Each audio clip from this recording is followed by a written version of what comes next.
Closing into the start of year one under Mike Macdonald, the Seahawks are hoping to get back into the postseason, but to do so, they're going to need some contributions from some unexpected contributors. We're going to be diving into our unsung X factors to watch in the 2024 season coming up next year on our Monday edition of Locked On Seahawks.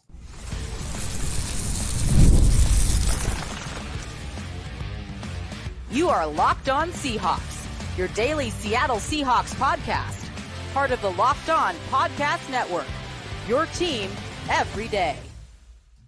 Greetings, 12. This is Corbin Smith, host of the Locked On Seahawks podcast, your daily Seahawks podcast, part of the Locked On Podcast Network, your team every day. Glad to be joined, as always, by my co-host in crime, Rob Rang, and a special thanks to all the 12s who are listening in, whether you're in Spanaway, Washington, or you are down in Fort Worth, Texas. We greatly appreciate each and every one of you for making Locked On Seahawks your first listen 5 days a week. We're now less than 4 weeks away from report day for the Seahawks at training camp. We'll continue to dive into some previews at position groups and upcoming episodes, but we've got our Monday mailbag today. We'll continue our 90-man countdown. And of course, maybe the most important thing for teams that want to make the playoffs, we are going to look at unsung heroes, some X factors that we think could have a big role for the Seahawks that maybe aren't being talked about very much to this point. This episode is brought your way by FanDuel. Make every moment more as the playoffs wind down. Sports stop sporting like we want them to. But this summer, FanDuel is hooking up all customers with a boost or a bonus daily. That's right. There's something for everyone every day, all summer long. Visit FanDuel.com/LockedOn to get started. Now for your lead story here on our Monday edition of Locked On Seahawks. It may sound crazy, and for some people, 3+ weeks is a long time, but we are only a few weeks away from report day for the Seahawks and their training camp. And keeping that in mind with the expectations that are being set by new coach Mike Macdonald and his staff, the playoffs or bust type scenario. Macdonald wants his team to get back to the postseason. To do that, Rob, though, they're going to need more than just their star players and their incoming rookies to contribute. They're going to need some unsung heroes to emerge, some unsung X factors on both sides of the football. So we're going to give a little love to some players maybe who haven't been talked about a lot that we think could potentially have much bigger roles than anticipated in the 2024 season. And I want to start on the offensive side of the football because I found this to be a little bit tougher simply because the offense has a lot more returning players, particularly standout returning players that we already have high expectations for. Yeah, for me as well. I think that when you have this conversation, I think that, of course, we're always going to focus in quarterbacks and the running backs and all the skill position players. And I wanted to kind of shift our attention here to the interior of the offensive line. And when people in Seattle have been talking about the interior of the offensive line this offseason, Corbin, they focused in on guard. And to me, still the biggest question mark is at the center position. Oluwatimi was drafted, one of the very first centers that John Schneider and his scouts have actually selected.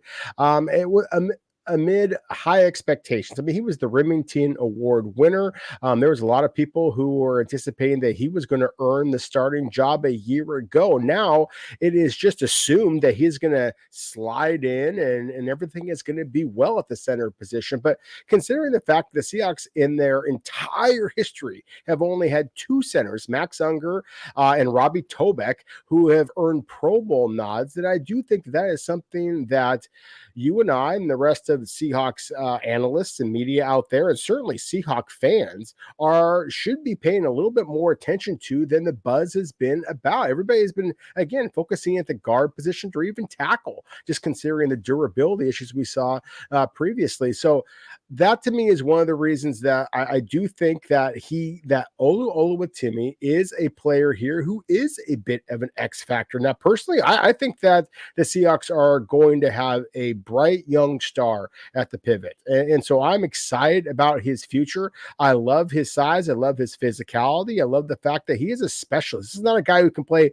guard and center. He is just quote unquote just a center, but I think he could be a very good one at that. I love the power and the hand placement that he shows in the running game as well. And I do think that this is a Seahawks offense that could be explosive.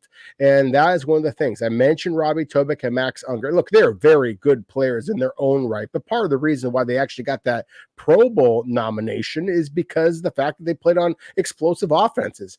I think the Ola Oluwatimi is going to play a huge role in Seattle's ability or inability to be successful on offense. And if the Seahawks are as good as I think that they could be, then I think that Oluwatimi is going to be somebody who's going to get an awful lot of buzz out there from folks, perhaps being a Pro Bowl nomination, because again, he's a young player who does have the upside that I think that the Seahawks have been looking for at that center position. I've been pounding the table for months, for years now, and that has had to be something that the Seahawks were focusing on. And I do think that he has an ability here to really help the Seahawks immediately.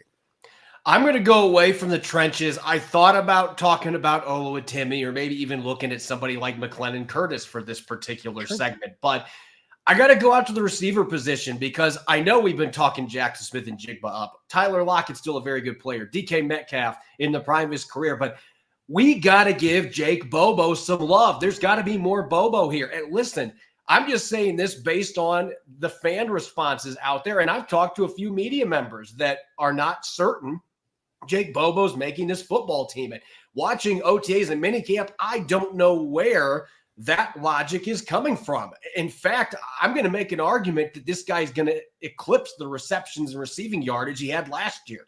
There's just something about Bobo. He isn't the elite athlete. We know the documented 40 time last year that led to him going undrafted, but the guy has the best hands on this football team. Mark none. There's not another guy that has better hands catching the football than Jake Bobo. He's a really good route runner. Geno Smith has strong chemistry with him. He gets a lot of reps with that first team offense, even with some of the other guys that are out there. And he's a really good blocker. We saw that last year. He just brings so many different things to the table. So I think a lot of people, and like I said, it's a few of the media members that are watching this team. Well, it's a new coaching staff that he has to impress. I can tell you right now, he's been impressing this new coaching staff. Ryan Grubb, not unprompted, mentioned him in his introductory press conference. And he should know. He watched this guy put up 165 receiving yards and 2 touchdowns when he was at UCLA against Washington. Grubb got to watch it from the skybox. So this guy, he might not be that great athlete, but he does so many things well from a football standpoint. And I just have a feeling that, a lot of fans out there, hey, Jake Bobo had a great rookie year, but don't think that's the end of this story. This is still another guy that I think could absolutely be an X factor for the Seahawks on offense. Now, real quick, let's go to the defensive side of the football. And unlike offense, Rob, this is one where I actually had 3 names that I was really torn on. But which player stands out as your unsung X factor to watch in Mike Macdonald's defense year 1? Well, it's very similar situations to what you just mentioned with Jake Bobo. I mean, the fact that he had the slow 40-yard dash time, everybody freaked out about that and just kind of ignored what he actually did on the field. I think that you have to start the conversation here as far as unsung factors on defense with the linebacker John Radigan. Look, I know that he played at Army, and that's what everybody gets caught up about. But if you watch him on the field, he makes all the tackles. He's in the right place at the right time. And of course, the Seahawks have some, concerns right now with Tyrell Dodson and Jerome Baker, the linebackers that were signed in free agency, of course, to replace Bobby Wagner and Jordan Brooks, and they haven't been on the field.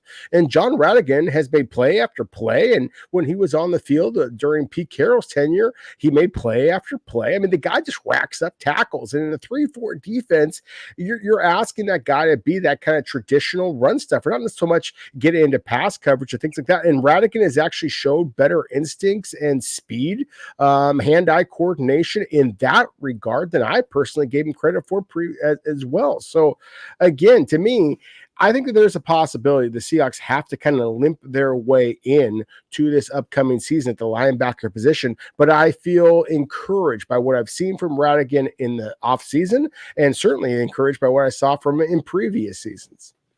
You're going to go from what we believe is the biggest question mark on Seattle's defense to what may be the opposite, the most confident or the most the well-strengthened unit on this team, the defensive line. But I got to mention Mike Morris here because I think that it's kind of become a forgotten thing that he played for Mike Macdonald a couple years ago at Michigan. And obviously that only accounts for so much. Pete Carroll didn't have a bunch of USC guys on his team, and the ones he did bring in, like Lendale White, for example, didn't even play in a game for him. So that is not going to be the deciding factor for Mike Morris making his football team and making an impact. But I look at the kind of linemen that they have prioritized when Mike Macdonald was in Baltimore. Morris played off the edge in Macdonald's defense last year before he had the shoulder injury. He was playing a lot of 3-tech. He can play big end. He can be a stand-up 2-point guy outside. This is the kind of player that you can move around multiple alignments and he can be really effective. And I was encouraged by what I saw from him before that shoulder injury last year. I love the motor. I love the way that he plays the game. And I know this is a loaded defensive line, but you can never have too many pieces that you can rotate. And I think Mike Morris is going to end up being a significant contributor for this defensive line in a reserve role. And maybe down the line, there may be a bigger role for him. But I think he is going to have an impact for the Seahawks now that he's healthy this season and reunited with Mike Macdonald. Coming up next, we are going to switch gears to our Monday mailbag. We've got questions from you, our valued 12s and listeners out there. Going to get to as many of those as we can coming up next year on our Monday edition of Locked On Seahawks. This episode of Locked On Seahawks is brought to you by FanDuel. Summertime means baseball. We've got Game 7 of the Stanley Cup going on as we speak and much more. You can bet on it all on FanDuel. Right now, new customers get $200 in bonus bets guaranteed. That's $200 win or lose. Who's going to be the first pick in the upcoming NBA draft? The Atlanta Hawks were the lucky ones that won the lottery. Does Aaron Judge have another home run coming for the Yankees? They certainly need it with the way their pitching staff is playing right now. And is Connor McDavid going to score at least one goal to help the Oilers pull off a miracle comeback in Game 7? You can bet on it all on an app that is safe, secure, and easy to use. So what are you waiting for? Visit FanDuel.com/lockedon and add a big win to your summer bucket list. FanDuel, America's #1 sportsbook. You're listening to the Monday edition of Locked On Seahawks. This is your host, Corbin Smith. Glad to be joined, as always, by my co-host in crime, Rob Rang. And a special thanks to each and every one of the 12s tuning in. Thank you so much for making Locked On Seahawks your first listen 5 days a week. We greatly appreciate your support. Let's get to our Monday mailbag, shall we? We've got tons of questions here from the 12s. Rob, our first one, this one coming off of X from JCera891. Do you think the Seahawks being good in the 2-minute drill was more a product of the players or the coaching? And do you think we will be less successful or more successful going forward in that regard? You know, I do think it's a combination of the two. I think that Geno Smith, going way back to his West Virginia days, I mean, he had a track record of being very successful in clutch situations. It's one of the things that I liked about him. I also think that the way that Pete Carroll called the game, I think that we've heard it. You can't win a game in the first quarter, second quarter, third quarter. You can win it in the fourth quarter, kind of thing. I think that he played it so close to the vest that it put the Seahawks in position to be in very tight ball games in the fourth quarter. And again, just acknowledging that Geno Smith and previously Russell Wilson had that clutch factor. So I think that that's some of it. But I also think that Ryan Grubb, as the offensive coordinator, obviously, he had a great deal of success in the fourth quarter. He had a quarterback in Michael Penix who had that success. So I think that Ryan Grubb is coming into the Seattle Seahawks, at least, with a great deal of confidence that he can make the play calls that are going to allow the Seahawks to be successful. And then again, I think the same thing with Mike Macdonald. You have a defensive-minded head coach who just wants to keep the game close and then let your quarterback win the game. So I think there's a little bit of both, but I also think that there is reason to be very optimistic that the Seahawks are going to be able to continue, and Geno Smith specifically, be able to continue those fourth quarter comebacks that made him, one of the darlings of the NFL the last couple of seasons. Our next question from 12_for_life Go Hawks tweets, how many players in our current roster played together previously and who are they? So in the question, it was mentioned Auburn. I mean, Seattle's got 3 Auburn defenders that could be playing snaps together in the NFL because you now drafted Nehemiah Pritchett, DJ James. You have Derek Hall, who's still on the roster as one of the perceived reserve edge defenders. that Mike Macdonald's going to have at his disposal. But you can even go back to the high school level with Byron Murphy II and DeVere Levelston, who is an undrafted signee out of SMU. Those two played together at DeSoto High School. And as far as other players that played together, this one is going to be surprising because people are going to say, wait, that's out of left field. But Raekwon O'Neal, more on him later, Seattle's second-year tackle who ended his college career at UCLA. Guess who else ended his college career the same season at UCLA? The aforementioned Jake Bobo. So you've got a handful of guys on this roster that previously played together. Zach Charbonnet at Michigan. Mike Morris was there at the same time. So there are several players on this roster that have previous college ties or even high school ties. And heck, we learned from Jim Nagy, he didn't play at the same school, but DJ James down there at Auburn, he and Nehemiah Pritchett were only 40 minutes apart. So they played high school together and knew each other well. So there's a lot of connections in that regard on this Seahawks roster. There's no question about it. And I think that's a good thing moving forward.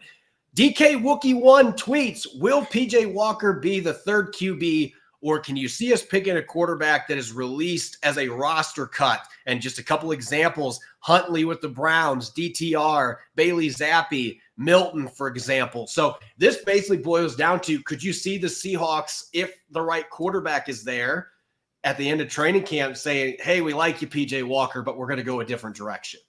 I think that's certainly a possibility, but like one of the names I just heard there, and thank you as always to everybody who is giving us these questions. One of the players that you mentioned, Joe Milton, that's just I believe it was New England Patriots who selected him. If you were going to invest a draft selection in a young man with that type of talent, then you're going to want to keep him in the fold. And so similar, with PJ Walker, I just see a guy who has some dual threat ability. I think that the Seahawks are going to be intrigued by that. I also think that there is somebody that is going to be able to offer a scout team quarterback that's being able to help your defense prepare for the next week's opponents, especially if you're going to be going up against a Josh Allen with Buffalo. You're going to be going against Kyler Murray against Arizona, two teams, of course, who are on Seattle's schedule. So I think that it's always a possibility Seattle's going to look elsewhere for a quarterback, but I'm really intrigued by PJ Walker because of the fact that, again, he does have a knack for playing well late in football games. We talked about that a moment ago. And again, the dual threat ability that neither Sam Howell nor Geno Smith really possess.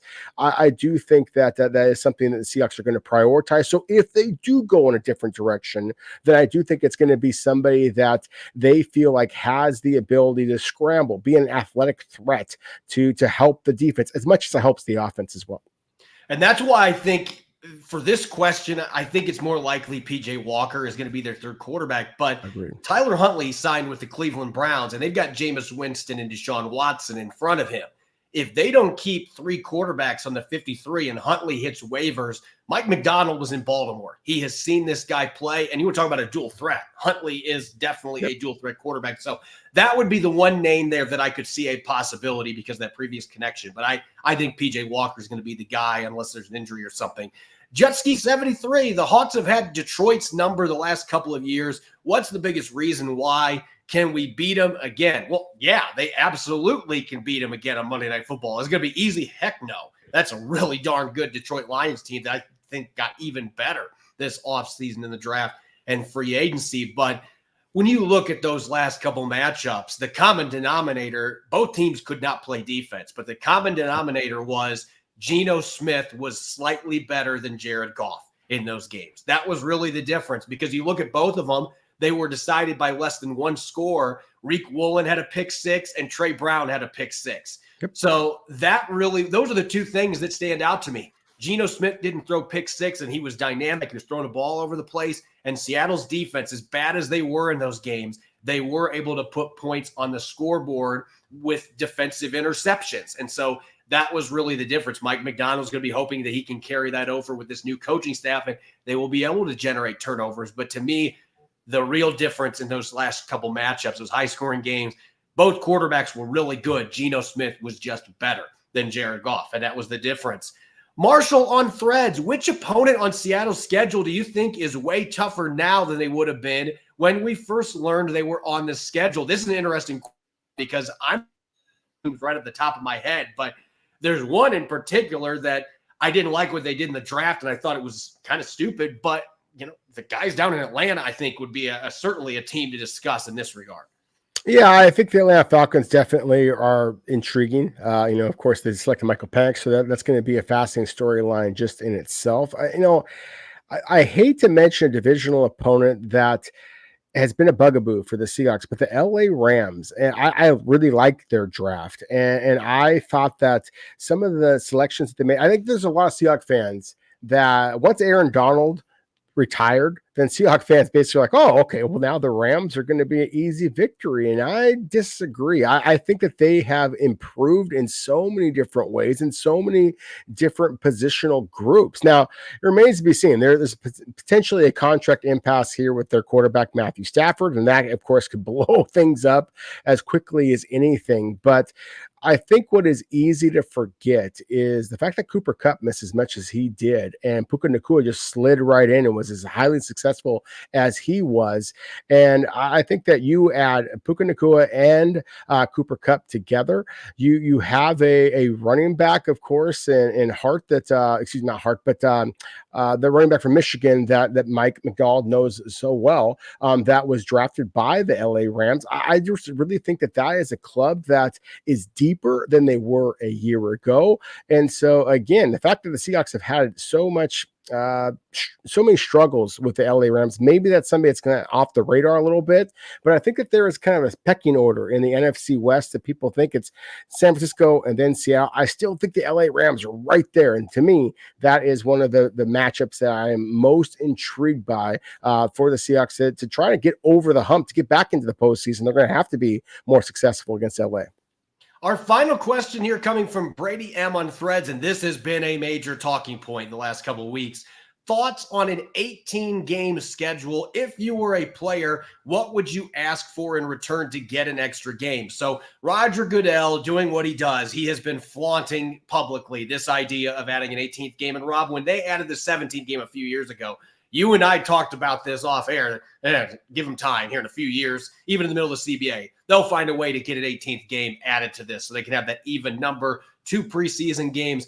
If I'm a player, though, that is not enough for me to add one extra regular season game by getting rid of a preseason game. If I'm a starter, especially, I wasn't going to play anyway. What's the point? Now I'm going to have more wear and tear. For me, there would be 2 things, but one in particular as a player. If you're going to throw an 18th game on the schedule and we've got 2 extra games added in less than 10 years, you better give me a second bye week. That would be the big thing for me because, and I would even argue, if you're going to make us play on Thursday nights, plug one of those bye weeks in before that so that we have extra rest for those Thursday night games. If you could give me those 2 things, then I'm perfectly fine with an 18-game season. But I am not doing it with the current setup of 1 bye week and 46-man rosters. You better give teams flexibility. That would be the owners and the coaches that would have to work together on that one. Yeah, I 100% agree with you. I think that team flexibility, expand the rosters, add another bye week. The BC Lions CFL club that I am fortunate to work with, we get 2 bye weeks, and that has just expanded the season. And look, folks, this is not a question of if; it's a question of when. If you add an 18th week season, just look at the calendar. That potentially would put the Super Bowl at President's Day weekend. The Monday after the Super Bowl historically has been the most sick day of the year for so many people. If you create a natural Monday off on President's Day weekend, then it would just make the Super Bowl that much bigger. So that's what Roger Goodell is flexing right now, is he wants to be able to create that opportunity to make the Super Bowl truly a national, a global holiday. Yep, that's part of it. And we know that at the end of the day, that bottom line is everything. But exactly. The players are going to have to fight for that second bye week. And, hey, extra game, we're going to have to be paid a little bit better if you're going to add another game. There's going to be different mechanisms that are going to have to fall in place. But as you said, it's not a matter of if, it's a matter of when. And I think it's going to happen sooner rather than later because it's been trending this direction ever since they made it 17 games. When we come back, we're going to continue our 90-man countdown. We've got numbers 61 through 59, including a couple of seasoned veterans. We'll get to those coming up next here on our Monday edition of Locked On Seahawks.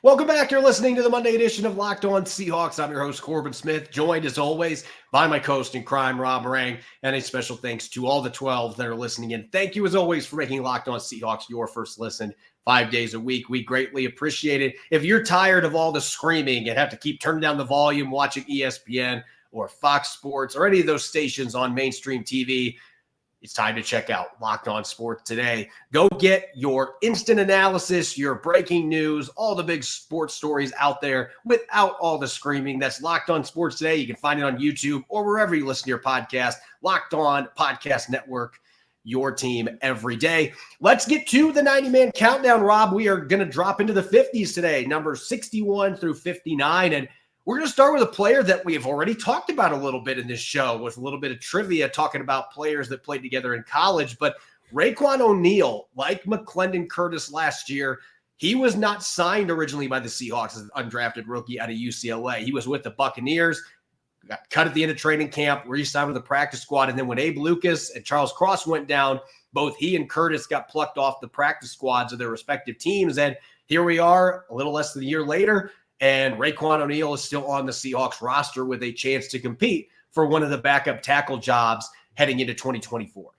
Yeah, Raekwon O'Neal is an interesting player. We've talked so much about Abraham Lucas and the question about his health. And, Raekwon O'Neal is a guy that actually, in a way, reminds me a little bit of a former Seahawk and Jake Curhan. This is a guy that he's 6'3.5". He's 300 pounds. And so he's got a frame that looks a little bit better suited to guard, but he's damn light on his feet. He's got pretty long arms, almost 34-inch arms. And he is very good in pass protection. He actually was very effective at Rutgers at left tackle, transferred over his final season to UCLA, as we mentioned, to play that left tackle position. He's got, I believe it's 35 plus starts at the college level at left tackle. And again, has the ability to swing over to the right tackle side as well.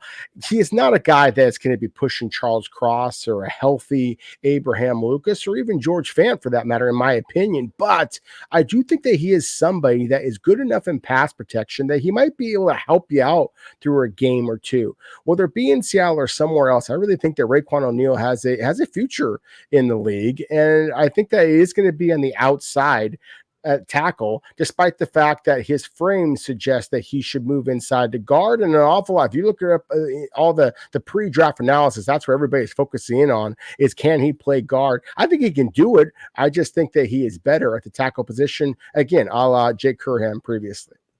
You mentioned George Fant. You've got Stone Forsythe back. You drafted Mike Jarrell. Garrett Greenfield is a player that I know for a fact, talking with some people with links to the team, the Seahawks have some excitement about him. Scott Huff and the staff are excited about it. There's just a lot of bodies there. And oh, by the way, McClendon Curtis can play tackle in a pinch too, and we know where he stands right now with this coaching staff. He's gotten all the first-team reps at right guard. He's going to be in the mix there.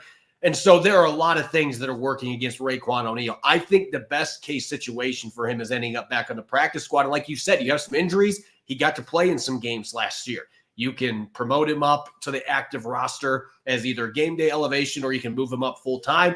There's flexibility there. And he could be a player that has a better opportunity elsewhere, as you mentioned. But I do think he is a tackle in the league. His skill set fits that position, even if he looks like he should be playing inside at the guard spot. Those long arms, the light feet, he's got a lot of the traits you're looking for at the tackle position for further development. Speaking of further development, this next player, and I'm not saying this is an insult at all, but Tyler Mabry, it feels like he has been in college, so to speak, on the practice squad. He's like Van Wilder. Like, he's been on this practice squad for like 15 years.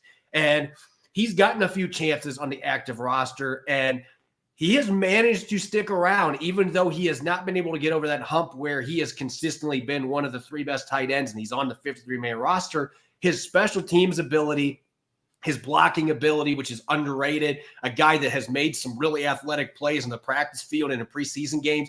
He has done just enough to hang around. But this year, that might be a little bit trickier, in part because he's not an old guy, but as I said, he's been in the practice squad since 2020. And we're now in the 2024 season, and you have a guy in Jack Westover that you signed undrafted on Washington that's got the link to Ryan Grubb. Brady Russell is an excellent special teams player. You drafted A.J. Barner. The numbers game is once again working against Tyler Mabry, and I'm almost wondering if it's working against him from the practice squad now because he's getting to be a seasoned veteran that has been on that extra squad for the last 4+ years. Yeah, it's a really good point. The same argument that you just made before about Raekwon O'Neal and just all of the big names, frankly, ahead of him. The same kind of argument could be made for Tyler Mabry, but he is 27 years old. And so, again, this is not a young player, but he's certainly not an old player either. I'm really intrigued by Tyler Mabry in Ryan Grubb's offense. Anybody who watched the University of Washington, this past season, they know the way that Jack Westover played. They know the way that Devin Culp played, and the tight ends, for all of the buzz the wide receivers got, the tight ends played critical roles. I mean, Culp was the guy that could stretch the field, and Westover just made clutch play after clutch play. Mabry made some of those clutch plays for the Seahawks. Now, albeit oftentimes in preseason games or on the practice field, because he just didn't get his opportunity. But I kind of focused in on him a little bit during the mini camp practices that the OTA, that I was able to attend, and I thought he looked terrific. You mentioned the special teams, you mentioned the blocking, and again, he's got soft hands. You and I both love Jack Westover and think that he can be somebody that can actually carve out a spot in this club. For the exact same reason why I think that Westover has a chance is why I think that the Tyler Mabry could carve out himself a spot. To me, it's going to be a Westover versus Mabry type of a conversation. Brady Russell right there as well. Three guys that are kind of more that H-back rather than the traditional big-bodied tight end, but the Seahawks are going to keep one of them, and whoever that guy is going to be successful in this offense. And so I'm really intrigued to see that positional battle. Going to our last guy here on this segment at number 59, Artie Burns has had an interesting pathway in his NFL career. He was a first-round pick out of Miami and had some success early in his career in Pittsburgh. Also had some issues giving up big plays, tears his ACL after he goes to the Bears, plays one season in Chicago after that, and then the Seahawks bring him in, and he's never been a starter. He's actually been released a couple of times. He spent a brief while in the practice squad to begin last year before they elevated into the roster. And at the same time, he has done the things that he has needed to do to continue to make himself more valuable. Last year, he moved to the slot, which he had never played previously. And by the way, he played pretty well there when the Seahawks gave him his opportunities last year. The Carolina game in particular, he looked pretty good at the slot corner position. It's something that he had not done. He didn't do it at Miami either. So this is not a player that had that kind of versatility, and now he does. But he's 30 years old. We've talked about the depth at this cornerback position. You draft Nehemiah Pritchett and DJ James on day 3, two players that have looked good to this point. We got to see what training camp looks like, and obviously the preseason, but the Seahawks as an organization are excited about those two players. Witherspoon, Woolen, Trey Brown, Mike Jackson. I mean, where is he going to fit in? Unless the Seahawks are going to hold 7 corners, which, I mean, Mike Macdonald might want to do that because he plays a ton of nickel and a ton of dime.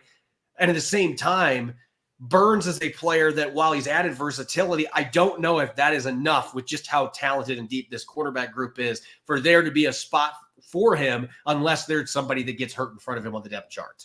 Yeah, and I think that we have him kind of perfectly slotted as far as somebody currently on the outside looking in for this roster, but it's also a really good player that, again, his versatility, his ability on special teams, and he just has a knack for making big plays. I mean, to me, I thought that he was not likely to make this roster a year ago, and then in the final preseason games made a strong push that I think that surprised some people.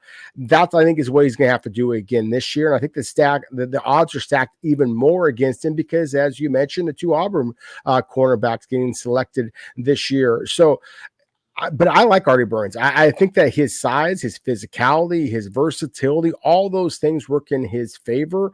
To me, one of the things that's most intriguing about him is, as you mentioned, he did show the willingness to slide inside and play that nickel cornerback spot. And I'm just going off of the Pro Football Reference numbers here. This is certainly not gospel, but the last couple of years that he's been with the Seahawks, according to PFR, he's given up the same number of touchdowns and coverage, Corbin, that you and I did. That's 0. And so I don't care how old, how slow, how whatever you are. If you're a cornerback playing in the NFL and you actually see playing time the way Artie Burns has the last couple of years, and you don't give up any touchdowns, then whether it be with the Seattle Seahawks or somebody else, Artie Burns is going to get his opportunities to remain in the league. As always, you can follow me on X and Threads at Corbin Smith NFL. You can follow Rob at Rob Rang. Make sure to subscribe to Locked On Seahawks on YouTube and wherever you get your podcast to make sure you don't miss a single episode. When we come back tomorrow, we're going to figure out the training camp schedule. We'll have all the details on when they're going to have open camp practices, Fan Fest, all those things is going to be revealed tomorrow. So make sure that you're listening in as we dive into that. And we'll continue our 90-man countdown as well. Enjoy the rest of your Monday, and thanks for listening in. Go Hawks.